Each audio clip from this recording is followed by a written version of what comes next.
shaped like this, like a little oval shape.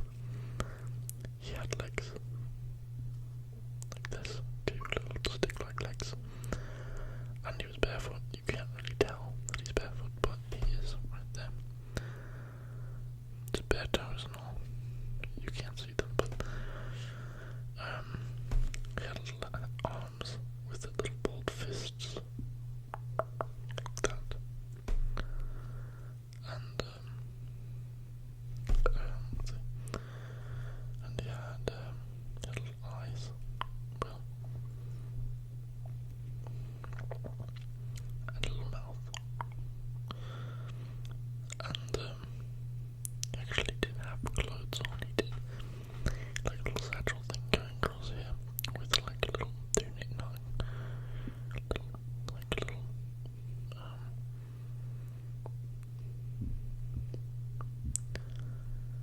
so it's not see-through or anything like that, but this was kind of like a little thing he wore, and it was made from a leaf, specifically a prehistoric leaf from a prehistoric plant.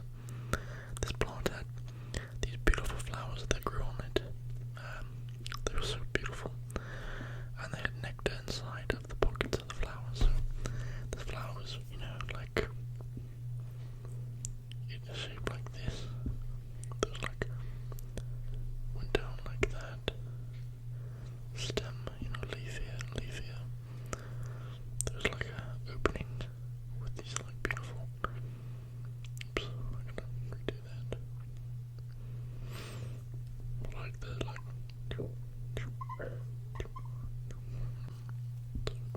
another one here. These are the petals, the main one right there.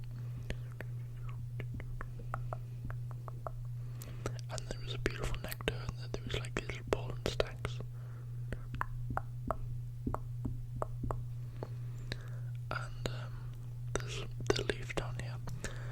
This would be bigger than the actual bean himself, but this leaf was made so you can kind of see the ridge. It goes like that, and the sides of the ridge, it goes like this. So the leaf was. And it actually was really good material. It would last a long time. It was like leather because stretchy, and it's good material basically. But prehistoric bean.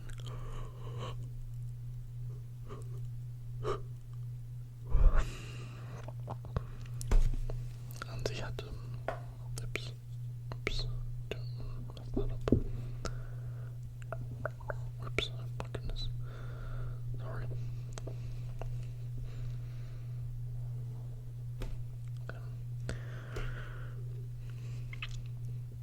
Little mouth is open.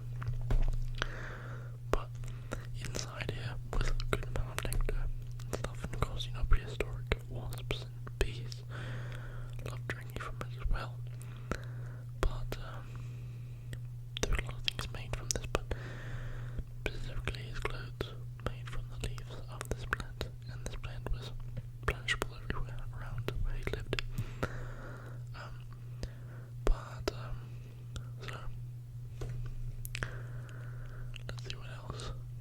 So if you picture the island he lived on, a bunch of these flowers everywhere, and there wasn't really any trees on it. Just a lot of like big bush, like shrubs and stuff. So it was just like a bushy little island, and it was about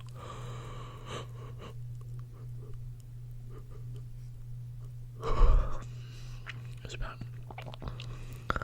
9 feet by 10 feet wide, round, very small. Occasionally there was a type of salamander that would come up and sunbathe, and they didn't bother him or anything. The other beings that lived on the island. The salamander was very cool looking. It was kind of black with white spots, and the spots were they kind of protruded a little bit, and oftentimes the spots would get hard and scaly and actually fall off. So the bean would pick them up, and he actually made an armor plate out of the scales. So let me get something to erase. I'm using a piece of felt.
somewhere here.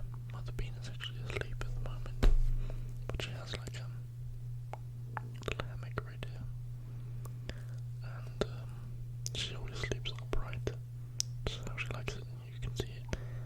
These little bumps are her little feet right here, and she has little arms on her belly, basically, and she has a little bun, or two buns actually on her head.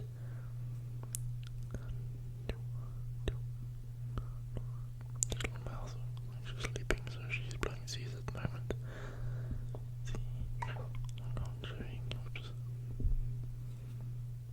This mirror. Oh, she's sleeping. Kind of like a little bent bear. Anyways, so this is the bean household of the prehistoric bean. So it gets quite comfortable, especially in the winter time, and the seasons. The feeling, the weather really never changes. The wetlands stays about the same, about 70 Fahrenheit. Nighttime, well, nighttime it does get a little cold, about 50 degrees Fahrenheit. I don't know exactly what that is in Celsius, but anyways. So having a nice driftwood house is actually quite nice. It's just it holds in a lot. But anyways, so that is the household. Now, when the bean wants to go out and about, and he wears his salamander dotted armor. He also made armor for all the other family members as well. So they all have armor when they go out. But they, sometimes it's not all the time, but they do have a driftwood boat, and they will go across land because they have other relatives on other islands. Well, you have to go onto land a little bit further up. Then you get on another lake, and there's another pond, another island, on the lake. So there's a bunch of different communities everywhere spread out. Now, so how that happened? Long time ago, even further back, these beans, nobody actually knows exactly when they first were originated, but they speculate at one point a bird or something, some prehistoric animal, bird, picked up a bunch of the beans, about to eat them, and accidentally dropped them, because, when they're kind of difficult to they're very feisty, so when they get grabbed by something, they will fight back, and they probably were such a nuisance to the bird or whatever creature that it dropped them, and a few of them, and they landed on another island. They do swim, not very well, but they bob very easily. These beans have air inside of them, so they're very buoyant. So they bobbed and eventually got to the island and created a little civilization. So, and being that they are kind of easy to spot, they are kind of like a bright golden colour. And in a bunch of greenness, you see little gold things walking around. You're gonna want to try to get at it. So, these birds are like prospectors, seeing gold and stuff like that. But curiosity, they're not shiny, but wondering what that is. So that's how they just get thrown out, pushed around. But anyways, so there was a battle many years ago between these beans and another type of thing. But it wasn't a type of legume or bean or nut or anything like that. But they had a war with the bats. The bats basically had kidnapped one of the beans, the bean princess. And it wasn't this type of bean. Prehistoric bean is just specifically to the islands. Now there are beans that are ground beans. They live underground. Cave beans, they just live inside the mountains. There is desert beans. They are beans. Actually, we don't know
Oops,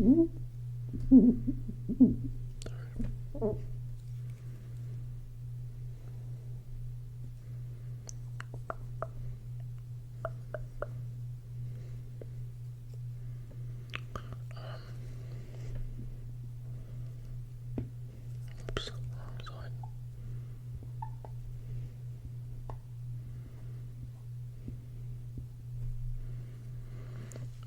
This is a bat, an average bat. Its arms are the wings. So this bat had stolen, the princess. The princess is right here.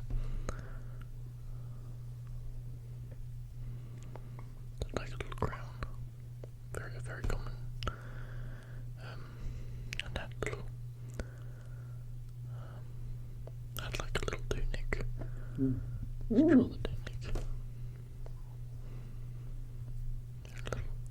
Little feet.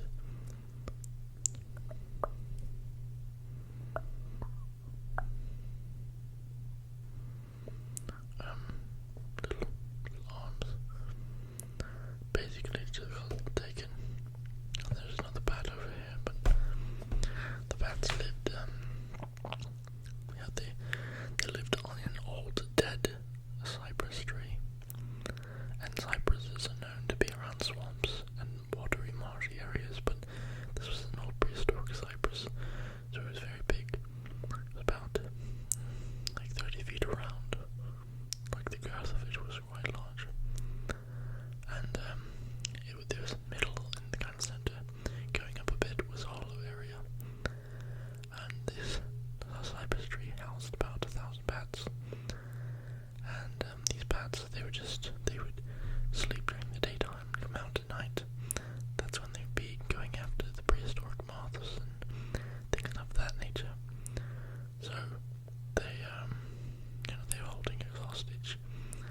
This is how they got her. So one day, the king and queen and princess were at the castle, and they were the castle was basically a giant log, and it was all out log, and this place a little bit further away from the one being that lives on the island,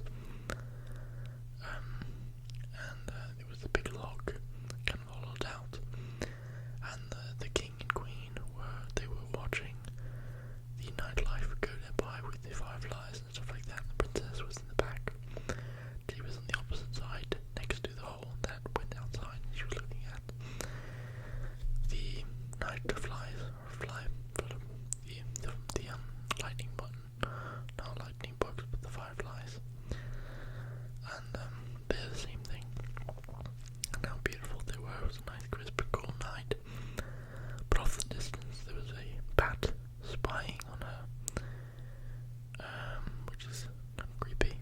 But anyways, she was a little too close to the window, and there was a weak spot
bats go out and they catch moths.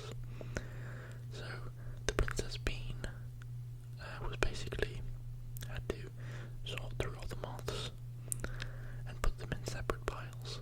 So there was different types of moths. There was like the moths that were like very big and grey and hairy and stuff, and then there's the moths that were like furless. They had like red spots, and there was moths that were like white and had skulls on the backs, like weird looking colours and stuff. So she put them into piles and organised them out, so she really didn't have that bad of a time. She was just bored. And it was basically she was kind of like annoyed. Like, when am I going to go back home? The bats would promise her like, until your dad pays up, which we know he will. We're just having a hard time sending him the message because our messaging system is not working at the moment. And the messaging system was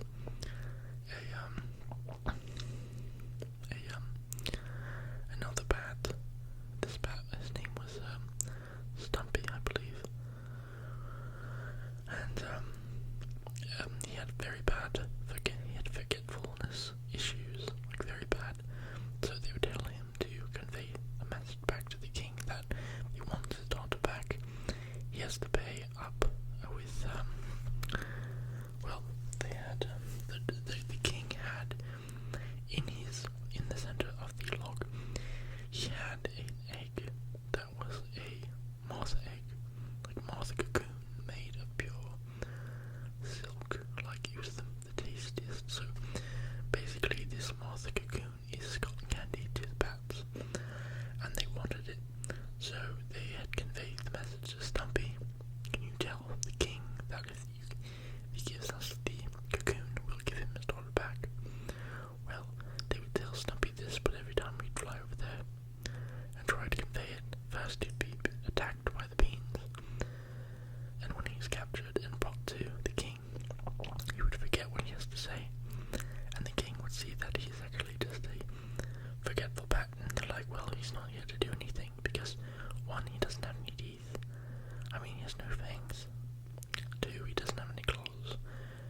And 3, he's very forgetful. He doesn't even know what he's doing here, so we're just gonna let him go. And he would fly back, and the bats would ask him if he said something. He told them, and he's like, I don't know what I'm supposed to say. What am I supposed to say? And they would be like, oh my gosh. So, but he was the only one they could send back because he was the most, like, scary looking bat. I mean, this guy's not very scary, but Stumpy is definitely not very scary at all.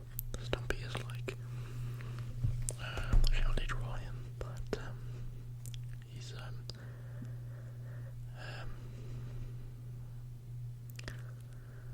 little bit, he's like this.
okay, that's the ground, but there's ground in the back as well. Well, right here is the hole that he's climbing up. So here he is here. Oops.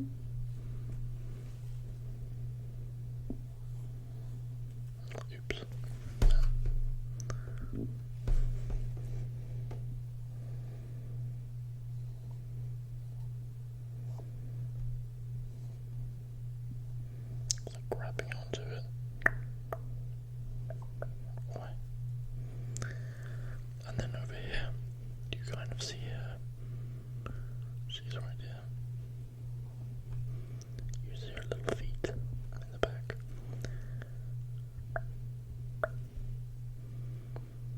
She has little hands up on the thing. And she's sorting through these moths. Like this is one moth right here. That's a wing and stuff like that. She's looking at them. And she has a big thing of moths. Like heads, wings. Those types of moths right there. And then these ones, which the wings naturally are open.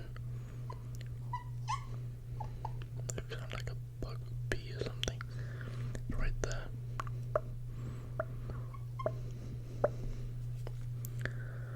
So, anyways, he's busy doing that. The prehistoric being saw her and was like, hey, I forgot, she needs a tiara. He's like, hey, I'm here to save you. And she looked over and she saw him. And she was like, well, I don't need saving. I have a job here. I'm actually making money doing this. They said they would pay me. And the prehistoric being was like, well, do you actually have any money at the moment? She said, no. It's like, no, they're not going to pay you. They're bats, they don't pay you. You need to come back home. The king and the queen are worried about you. And then she's like, fine. So she dropped what she was doing and she got on the back of the prehistoric being because he actually had like a backpack. And it was like a little backpack like that over his shoulder, even though his hand's right there. So she got on the back. So just pretend that she's not here anymore, but she's back here. And she's a little bit smaller than he is. So here's her head with a little tiara and her eyes. So she's in the back now. So he crawled down back through the hole, all the way to the bottom. And the bats still looking for him, wondering where he was at. Before he left, he lit a fire inside of the tree, the cypress tree, and the fire ended up burning the whole tree down. And the bats, they flew out of it. They wonder what the heck, how that happened. And he brought the princess back to the king and queen, and they rewarded him with his own castle.